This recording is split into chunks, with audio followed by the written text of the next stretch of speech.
Bonjour tout le monde, et voici le Cameroun. Un pays bien intéressant pour plusieurs points. On va essayer de voir ce qu'on peut sortir sur ce pays et trouver une problématique.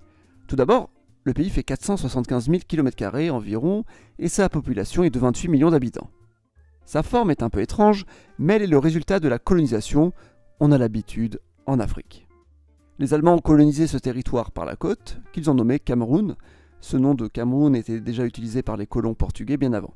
Les Allemands sont montés jusqu'au lac Tchad. On peut dire qu'il y a eu une sorte d'arrangement entre colonisateurs européens pour avoir accès à ce lac, pour que le Tchad français, le Nigeria britannique et le Cameroun allemand aient accès au lac. Vous pouvez voir dans les images satellites, là où c'est vert, le vert représente l'emplacement théorique du lac, puisqu'aujourd'hui sa surface a bien diminué.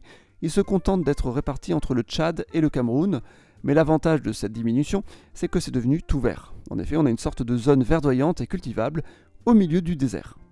Mais avant de se concentrer sur son territoire, essayons de voir sa population. Démographie.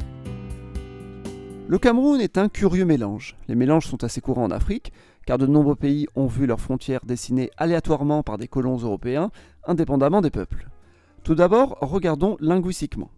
Le Cameroun se situe dans la gigantesque aire des langues nigéro-congolaises, mais pas que. À l'extrême nord, on parle l'Aoussa, qui est une langue tchadique, faisant partie du groupe kamito-sémitique. Dans le nord aussi, on trouve des langues soudaniques, qui font partie de la famille des langues nilo-sahariennes. On trouve au Cameroun des langues provenant des trois plus grandes familles linguistiques en Afrique, d'où le surnom, parfois, d'Afrique en miniature pour désigner ce pays. D'ailleurs, la grande famille des langues nigéro-congolaises est elle-même divisée en deux grands groupes, et ces deux grands groupes sont au Cameroun. Ça fait donc 4 grandes familles autochtones africaines présentes au Cameroun, sachant qu'on considère qu'il y a en tout 6 grandes familles autochtones en Afrique. Les deux autres sont la famille Khoisan, située seulement en Afrique australe, et la famille austronésienne, située à Madagascar. Mais cette subdivision des langues est le reflet d'un certain eurocentrisme qui cherche à regrouper en famille toutes ces langues. De manière générale, on peut dire que le peul est la principale langue maternelle, parlée à la fois dans le nord et le centre. Elle est aussi utilisée comme langue véhiculaire entre les différents peuples. Comme toujours en Afrique, il existe des langues administratives issues de la colonisation. Le Cameroun est assez particulier car il dispose de 2 langues administratives, le français et l'anglais. Le Cameroun a été allemand. Après la Première Guerre mondiale, son territoire a été donné à la France et le Royaume-Uni.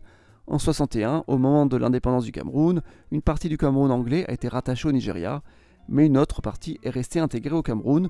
On s'est retrouvé avec un pays bilingue. Aujourd'hui, le Cameroun est divisé en 10 régions administratives, 2 sont anglophones et les 8 autres sont francophones. Les langues administratives ne coexistent pas sur un même territoire. Vu que l'anglais est présent dans 2 régions seulement, c'est une langue minoritaire, parfois même en danger, ce qui est assez insolite, pour une fois que l'anglais est en danger face au français. Depuis les années 1980, il existe un nationalisme anglophone, un mouvement qui désire l'indépendance des régions anglophones face à l'État central qui privilégie de plus en plus le français. Depuis 2017 est proclamé l'Ambazonie, un État qui revendique les territoires anglophones du Cameroun. Cette proclamation fait suite à une série de manifestations en 2016-2017 dans ces régions où des juges francophones avaient été nommés. En effet, l'État centralisateur du Cameroun a tendance à inciter la francisation des régions anglophones. Aujourd'hui, les 2 régions connaissent une véritable crise, avec des milices armées séparatistes qui combattent le gouvernement.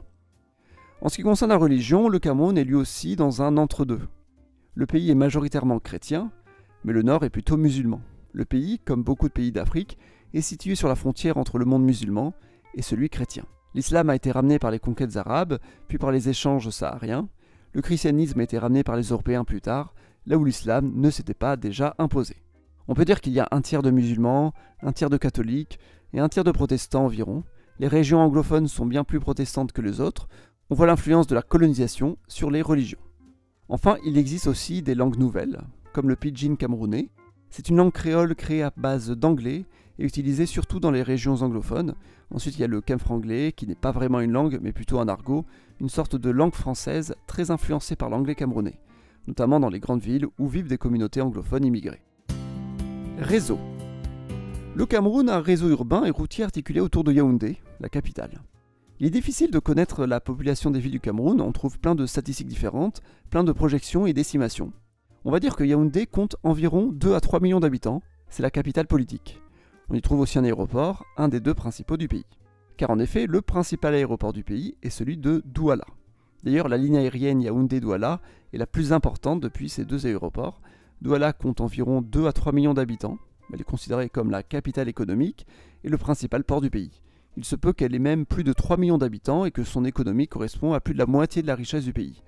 Le Cameroun étant le pays le plus peuplé de la communauté économique et monétaire de l'Afrique centrale, Douala est la principale métropole de cette région.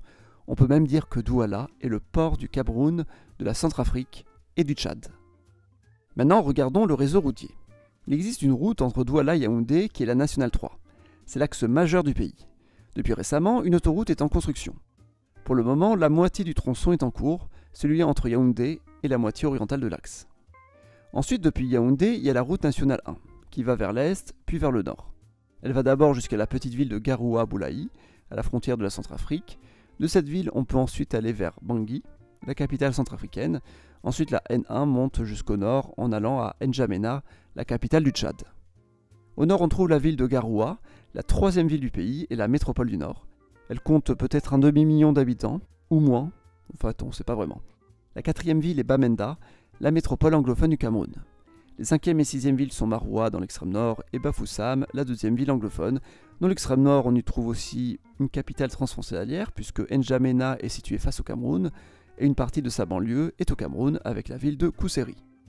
En tout cas, du nord du Cameroun en allant tout au sud, on trouve des mondes bien différents. Amusons-nous à tracer un itinéraire du nord au sud.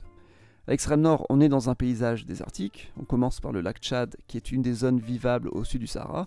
On peut dire que le lac Tchad est la limite sud du Sahara, c'est le Sahel. Maroua est la capitale du Sahel camerounais, située au milieu de la savane. Dans les deux régions un peu plus au sud, Nord et Adamawa, le climat change pour devenir tropical mais non sahélien. Enfin, dans tout le reste du Cameroun, on a un climat équatorial, il pleut très souvent. À Douala, il pleut plus d'1 jour sur 2, alors qu'au nord, on est plutôt à 1 jour sur 6. Les trois régions les plus au nord forment un tiers de la superficie du pays, pour un quart de la population du pays. Pour la population, ce sont toujours des estimations très floues. C'est l'extrême nord qui compte le plus d'habitants parmi les trois régions du nord, Maroua étant au centre d'une zone relativement peuplée, puisqu'on y trouve à la fois des lacs, des fleuves et des montagnes. Tous ces éléments permettent un meilleur climat et donc un meilleur cadre de vie. Cependant, les environs du parc national d'Ouazar, c'est très peu peuplé, presque inhabité. Les trois régions du nord sont peu peuplées aussi parce qu'il y a du relief, de la forêt, une très faible accessibilité, et finalement elles ont permis aux trois centres urbains, les chefs-lieux de région, de se développer. Ngaroudéré, Garoua et Maroua. Ngaroudéré est aussi relié par train jusqu'à Douala, mais le chemin de fer ne va pas plus au nord. C'est d'ailleurs pour cela que les deux autres villes au nord, Garoua et Maroua, sont dotées chacune d'un aéroport international. Il y a donc 4 aéroports de ce genre au Cameroun, les deux autres dans les métropoles. Les régions anglophones, quant à elles, comptent 1/5 de la population, sur seulement 1/10 de la superficie du pays. Elles sont donc bien denses. La zone centrale, qui comprend 3 régions, compte environ 45% de la population du pays, sur 1/5 de la superficie du pays. C'est le vrai Cameroun, le véritable centre névralgique.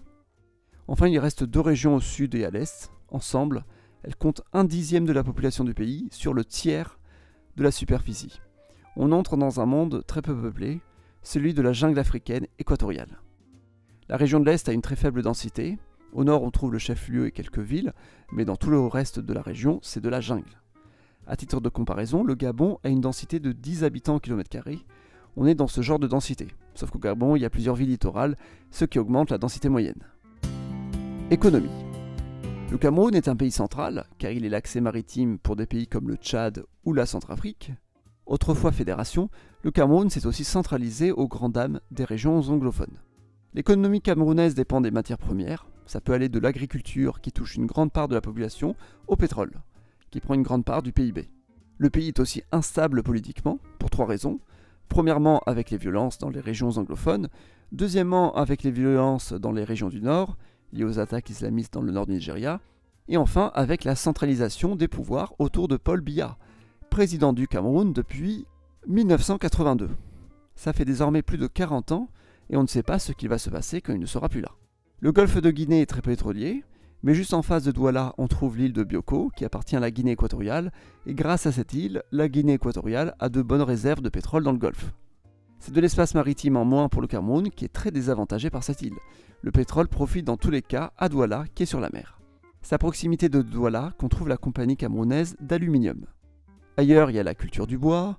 Grâce à sa forêt dense, le bois subit une première transformation en grume pour être exporté, principalement vers la Chine et le Vietnam. Le Cameroun est aussi un des principaux exportateurs africains de bananes. C'est aussi le troisième producteur africain de cacao. Dans une moindre mesure, c'est un exportateur de café.